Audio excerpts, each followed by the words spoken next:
Hello. आज आप उर्दू क्वाइद के एक अहम टॉपिक इस्म आम की किस्मों के बारे में जानेंगे। तो चलिए शुरू करते हैं आज का टॉपिक।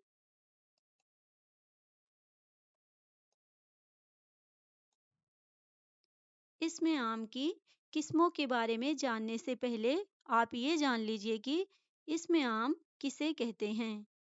इस्म आम इसको इंग्लिश में कॉमन नाउन और हिंदी में जातिवाचक संज्ञा कहते हैं।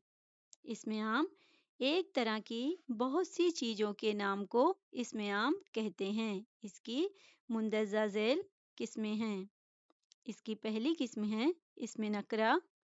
वो इसम जिससे किसी चीज या शख्स का इल्म हासिल हो, यह आम हो, खास ना हो।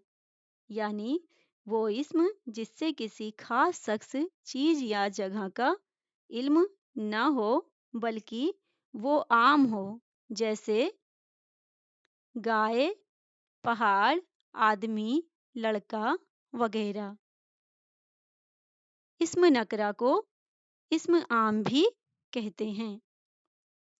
इसमें देखिए, पहाड़ की जगह अगर हिमालय लिखा होता तो वो खास चीज का नाम होता, लेकिन पहाड़ ये आम है। इसी तरह अगर यहाँ पे किताब लिख दिया जाए तो किताब कोई भी किताब होगी तो किताब आम है। अगर यहाँ पे गीता या कुरान लिख दिया जाए किसी, तो वो कोई खास किताब का नाम हो जाएगा। इसकी हस्ब झैल दो सूरतें पाई जाती हैं। इसकी पहली सूरत है मुसग्गर।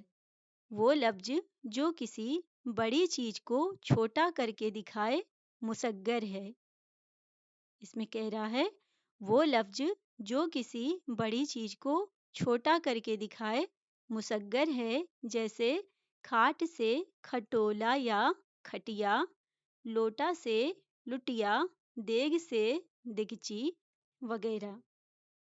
यानी थाल से थाली, अगर थाल है तो वो बड़ा होगा, अगर उसको थाली है तो वो छोटी होगी, क्योंकि इसमें कह रहा है कि जो है बड़ी चीज को छोटा करके जो दिखाए उसी को मुसग्गर कहते हैं। जैसे बाला से बाली वगैरह। अब इसकी अगली किस्म है मकब्बर। वो लफ्ज जो किसी छोटी चीज को बड़ा करके दिखाए, मकब्बर है।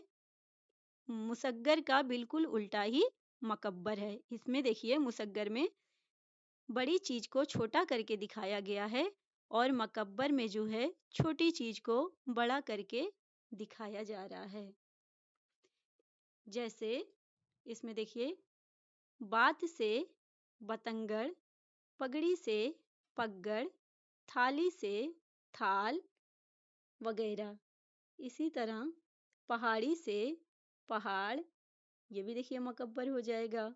या तो हम कहें डिबिया से डिब्बा, या नाली से नाला कर दें, और थैली से थैला। अब थैली देखिए मुसग्गर हो जाएगा, लेकिन थैला जो रहेगा वो मकब्बर होगा। इसी तरह ढोलक मुसग्गर है और ढोल जो है वो मकब्बर है।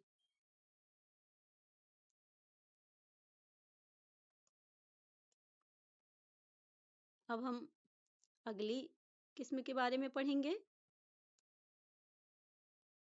इसमें जिन्स, जो चीजें नापी और तौली जाती हैं उन्हें इसमें जिन्स कहते हैं। जैसे तेल, घी, दही, चावल, लोहा वगैरह। अगला नंबर है इसमें कैफियत। वो इसम जिससे कोई हालत या कैफियत जाहिर हो, जैसे सख्ती, रोशनी, दर्द, खुशी, बुढ़ापा, बीमारी वगैरह। ये इसम कैफियत है। अगला नंबर है इसमें जमा। वो इसम जिससे आदमियों یا چیزوں کے گروہ یا جھنڈ کا پتہ چلے، جیسے فوج، انجمن، جماعت، قطار وغیرہ، یہ اسم جمع ہے۔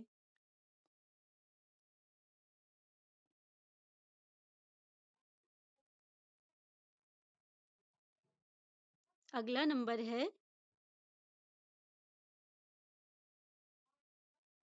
نمبر ہے اسم صوت کا۔ صوت کے معنی ہیں آواز، چنانچہ وہ لفظ جو کسی مخصوص چیز یا جاندار کی آواز کو ظاہر کرے اسے اسم صوت کہتے ہیں، جیسے چھم چھم، میاؤں میاؤں، ٹن ٹن، بھوں بھوں وغیرہ۔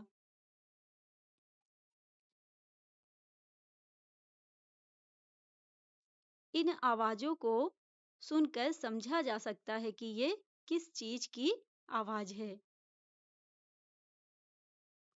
اگلا نمبر ہے اسم ظرف کا۔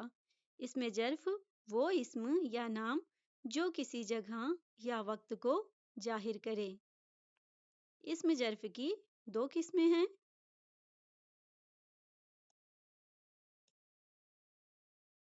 اس کی پہلی قسم ہے اسم ظرف مکان۔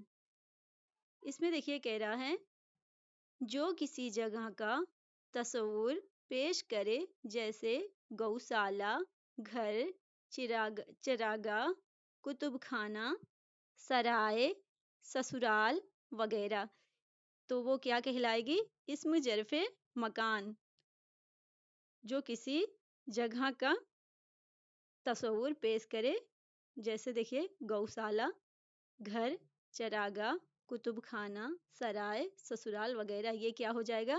اسم ظرف مکان۔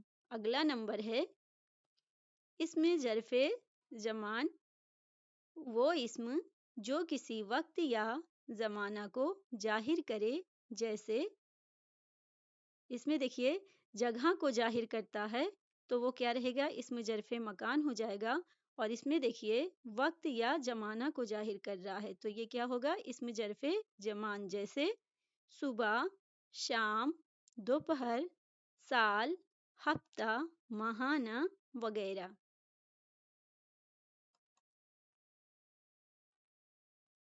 Thank you so much.